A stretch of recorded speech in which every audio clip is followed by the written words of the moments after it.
Allez, rencontre avec Michel, un passionné de vélo. Nous sommes à quelques semaines du Tour de France. Michel Bron habite pas loin de Belay. Et Michel, passionné de vélo depuis le plus jeune âge, c'est ça? Oui, depuis l'âge de 10 ans. Ah, 10 ans.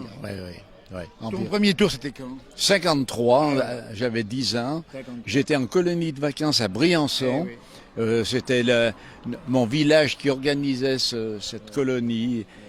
Et j'ai vu arriver Louison Bobet en 53 à Briançon. Il avait démarré dans le col de l'Isère, dans la casse déserte. Et il était arrivé en solitaire. Et ça a été un souvenir. Un déclic. Voilà.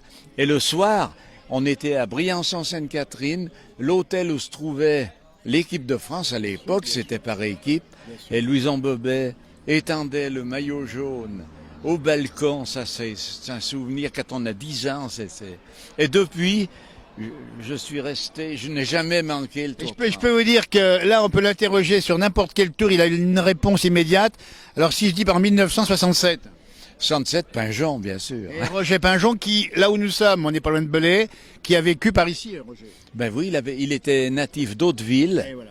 Et il a été, disons, ensuite, il est parti un petit peu. Il a fait la guerre d'Algérie, ce qu'il a beaucoup. Sur embêté, handicapé. Voilà, ça l'a beaucoup handicapé pour sa carrière. Dans le vélo, voilà.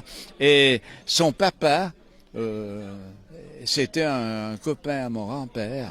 Et on est allé au Tour de France ensemble en 67 quand il avait gagné. Bien sûr. Et donc tu te rappelles du retour de Roger au pays, j'imagine? Ah ben bien sûr, bien sûr. Ça avait été. Il y avait la pancarte à l'entrée de Tonnet. C'est son frère Pierre avec lequel j'étais bien ami, qui était voisin avec le magasin de mes beaux-parents à Tonnet dans la rue centrale. Et ils étaient, disons, très copains. Et on peut lui demander n'importe quelle date, il connaît tout ou presque. Allez, 2010 par exemple. Ah ben, après-guerre, je connais beaucoup moins, Oui. parce que jusqu'en 99, là je peux tous les dire, les Un vainqueurs. peu moins après. Mais après, avec les années Armstrong, ça m'a Bien sûr, complètement- après c'est un peu différent. Voilà. Il faut dire aussi, et Michel, il faut dire que le Tour de France a changé également. Le Tour de France a changé, C'est oui. pas oui. les mêmes produits de pan Non. non plus. C'est plus du tout pareil. Maintenant, ça marche avec la seringue, c'est plus du tout. Mais on va dire, nous, qui sommes, moi aussi, fans de vélo, on reconnaîtra toujours le caractère remarquable de ces champions. Et puis, il faut comprendre s'ils prennent quelque chose, parce qu'il faut savoir ce que c'est quand même quand ils montent 3 cols dans la journée, des cols...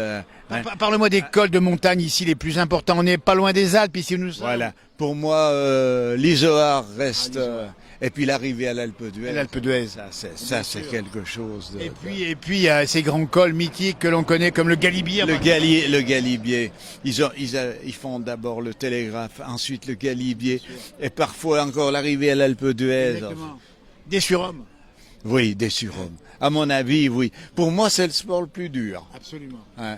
Et puis l'ambiance du Tour, quand on est au bord de la route, il a vu tous les ans le Tour de France, Michel. c'est ça, Je l'ai hein? vu tous les ans, oui. Oui. Et puis, Je peux dire, chaque année où je me trouvais, et ça, je l'ai jamais manqué, le Tour. ça c'est beau, ça reste imprimé dans la mémoire. Et l'ambiance du Tour de France, les hélicoptères qui arrivent, on a la caravane, tout ça. Ça joue aussi, c'est hein. ça. Oui, exactement. Ouais. Alors 2022, allez, un pronostic. Nous sommes pour l'enregistrement ici le 19 mai 2022. Allez, moi, je vais dire Pogacar. Je vais pas bien me tromper, parce que dès que ça monte, plus personne ne peut le suivre. Exactement, il va vite lui aussi. Hein. Ouais, Il va ouais. vite. Ah ouais. Alors entre nous, c'est quoi le plaisir que tu as à voir les cyclistes, c'est l'émotion? C'est l'ambiance, c'est disons l'aspect sportif aussi, bien sûr. Et ça, ouais.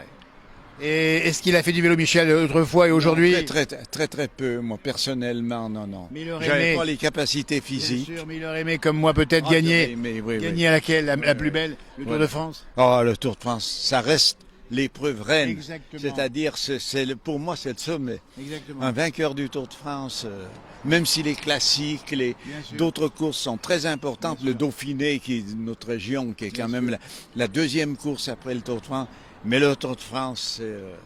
Voilà. Combien de coureurs au Giro ont brillé, ils sont venus au Tour de France. C'est pas pareil, le Tour, c'est le top, et c'est au-dessus. Dites donc, interview faite ici au bistrot de Bruns.